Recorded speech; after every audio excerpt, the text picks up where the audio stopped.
This is Mac OS Ken. Strength with the App Store, trouble from the EU, and Apple TV Plus news. It's Monday, the 7th of December, 2020. I'm Ken Ray, and this is news from Mac OS Ken, brought to you by yours truly and sponsored by SimpliSafe. Get a free home security camera when you purchase a SimpliSafe system at simplysafe.com/macOSKen. This show is also sponsored by Squarespace, your place online. I am a big believer in Squarespace. Squarespace is great for building a website with no experience required. I had my first Squarespace site up within a couple of hours. Just because it's easy, though, doesn't mean it's not powerful. I've heard from people who have been amazed at the uptick in their traffic when they switched to Squarespace and put its search engine optimization tools to work. Squarespace has been a sponsor of Mac OS Ken for years, and I am grateful for that. Here's the thing, though. When anybody asks me where they should go for a website, from fellow podcasters to family members and anybody else along the way, when anybody tells me they need to build a website, I tell them about Squarespace. Find out why for yourself. Go to squarespace.com/macOSKen for a free trial. And when you're ready to launch, use the offer code MacOSKen to save 10% off your first purchase of a website or domain. Start your free trial today.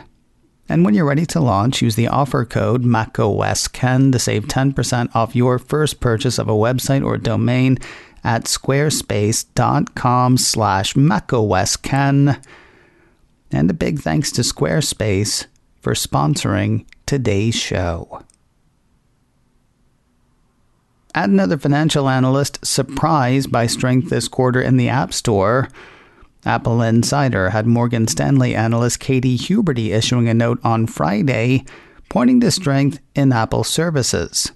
The way she sees it, that was thanks partially to the iPhone 12 line and partially to another round of COVID-related lockdowns. According to the report, Huberty believes there is a direct relationship between the price iPhone users pay for their devices and the average price per use of the company's services. That suggests that faster than expected upgrades to 5G, and especially the performance of the iPhone 12 Pro and iPhone 12 Pro Max, bodes well for services growth. As for the lockdowns, the piece says new coronavirus lockdowns in Europe also appeared to spark an uptick in App Store spend. Gaming apps, one of the largest App Store revenue drivers, grew 27% year over year in November. That segment accounted for 50% of total year-over-year App Store growth, while the remaining 9 largest categories all grew at least 14%. Honestly, what I found most interesting about her note was how closely it matched another about which we heard last week. It was then that Evercore analyst Amit Daryanani said that App Store revenue grew 32% in November, and that the quarter-to-date App Store growth rate was up to 31%. So too says the Hube. According to Apple Insider, she estimates that App Store net revenue grew 32% year-over-year in the month of November, up to $1.84 billion based on Sensor Tower data. So far for the quarter, she thinks App Store net revenue grew 31% year-over-year. While she was more bullish in her App Store expectations than Daryanani, her expectations have still been beaten by App Store's performance. At least that's the way she sees it now. We won't actually get confirmation until the end of January or the beginning of February, when Apple posts earnings for the first quarter of fiscal year 2021. In the meantime, Huberty has a positive rating on Apple shares. Her price target on the shares is $136. One thing that might affect Apple's services fortunes in months or years to come is how Apple is able to promote those services. A piece from CNBC says that may be changing soon in the EU. The European Union's head of competition policy, Margherita Vestea, is said to be considering changes to how Apple can use its platforms to promote its services.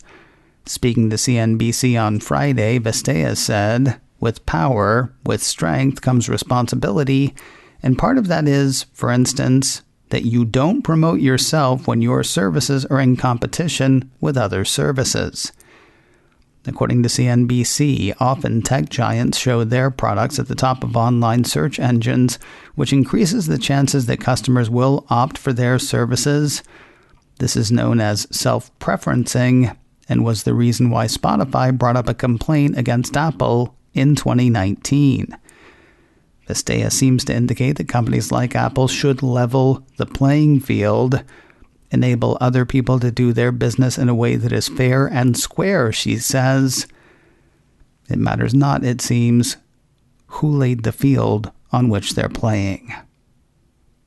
As long as we're hanging in the EU, it looks like Apple Pay is being eyed by one of its member nations. Bloomberg says Dutch antitrust regulators are probing whether users get a free choice of financial apps with contactless payments. They do, of course, not with iPhone. I mean, they do by choosing something besides iPhone. The kind of stuff regulators are looking into, though, not happening on Apple's wrap rod.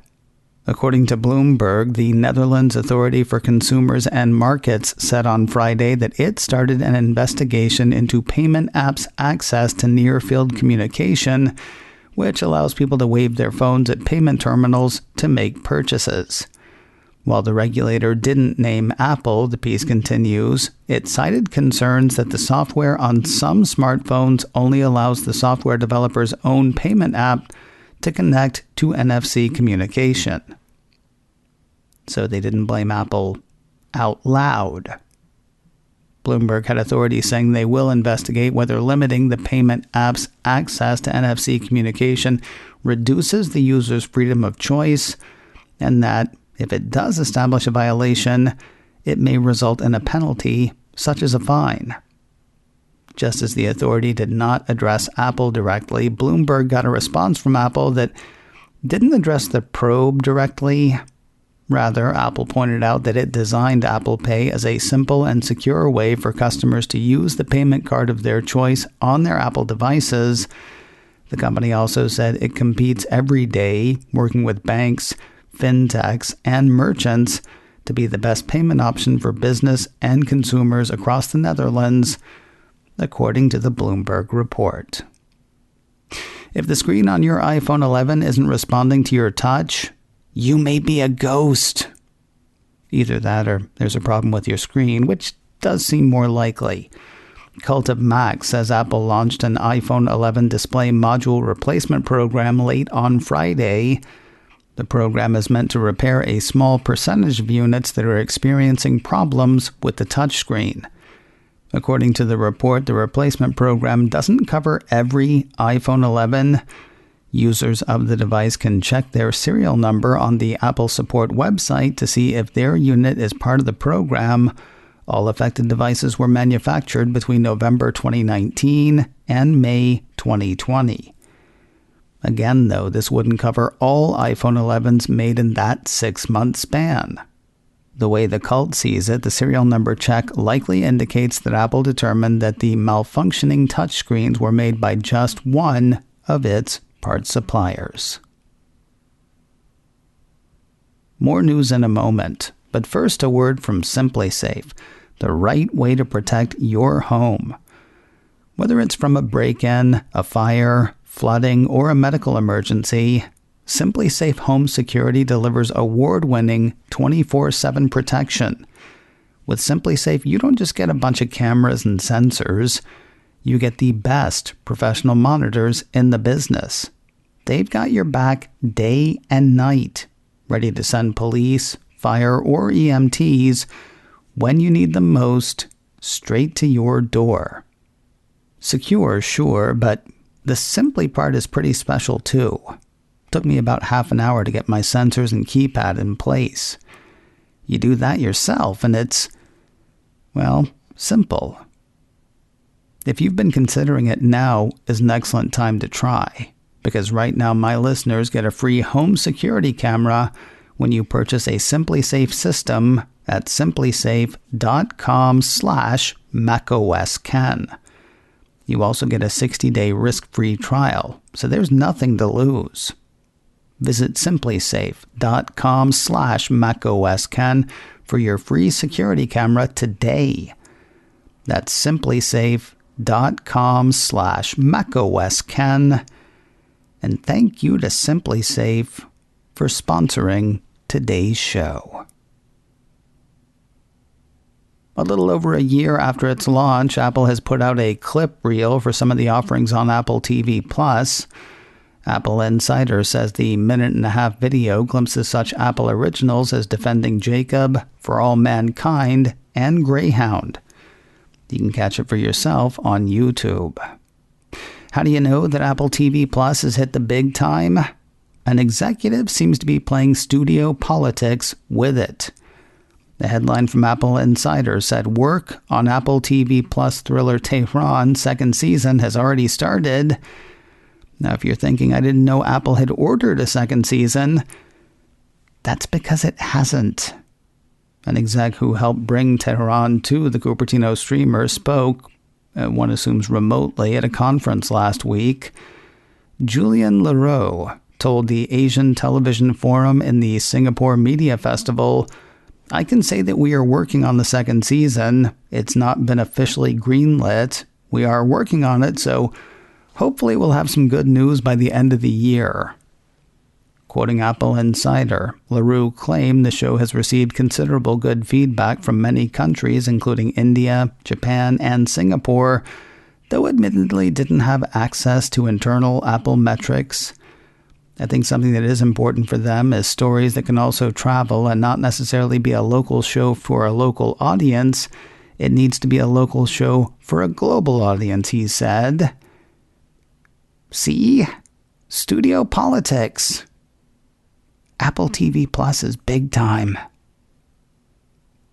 Apple ended the week last week announcing a limited-run documentary series. In a press release, the company announced a 6-part documentary about surfers and surfing. Apple says the series, produced by Box to Box Films and the World Surf League, or WSL, will provide a behind-the-scenes look at the aspirations, failures, and accomplishments of the world's best surfers as they battle for the WSL title and struggle to remain on the elite WSL Championship Tour. It's unclear how great the stories will be, but they are looking to change the world. The press release says the docuseries will dive into different surfing cultures, as well as timely subjects tied to the sport, including eco-conservation, sustainability, and marine preservation. No word in the release on when the series will premiere. And finally today, if you missed them over the weekend, 'tis not the weekend, 'tis the season. Mac Rumor says 2 hotly anticipated holiday specials hit Apple TV Plus on Friday: the age-old classic, A Charlie Brown Christmas, and the brand new Mariah Carey's Magical Christmas Special. You don't need me to say anything about the Peanuts thing. It's been around since the mid-'60s. You don't need me to say anything about the Mariah Carey thing either, but I'm gonna. It was dumb and enjoyable, as a music-driven holiday special should be. Not gonna save the world, not gonna change the world, but the music's great, and the whole show has holiday spirit. Anyway, Christmas has come to Apple TV Plus. Enjoy at your leisure. Coming up in a few minutes, Chuck Joyner is back on the show. Streaming video entertainment is news to Chuck. Find out why in a few minutes. Available wherever you get podcasts or on my YouTube channel, youtube.com/KenRay. Speaking of that, we are firing up the Color Teeny for another week of macOS Ken Live. That happens Monday through Friday at 3:30 Pacific, 6:30 Eastern. If you miss it live at youtube.com/KenRay, you can always catch a replay at youtube.com/KenRay. Or if you like audio podcasts, and I suspect you like at least one, You can look for the audio podcast of macOS Can Live wherever you look for podcasts. macOS Can, brought to you by me and sponsored by Squarespace. Get 10% off your first purchase of a website or domain with coupon code macOSCan at squarespace.com/macOScan. This show is also sponsored by SimpliSafe. Get a free home security camera when you purchase a SimpliSafe system at simplisafecom/macOScan. Advertising handled by Backbeat Media, online at backbeatmedia.com. You can reach me a couple of ways. Info at macoscan.com or call 716-780-4080. Until next time, that is news from macOS Can. I'm Ken Ray.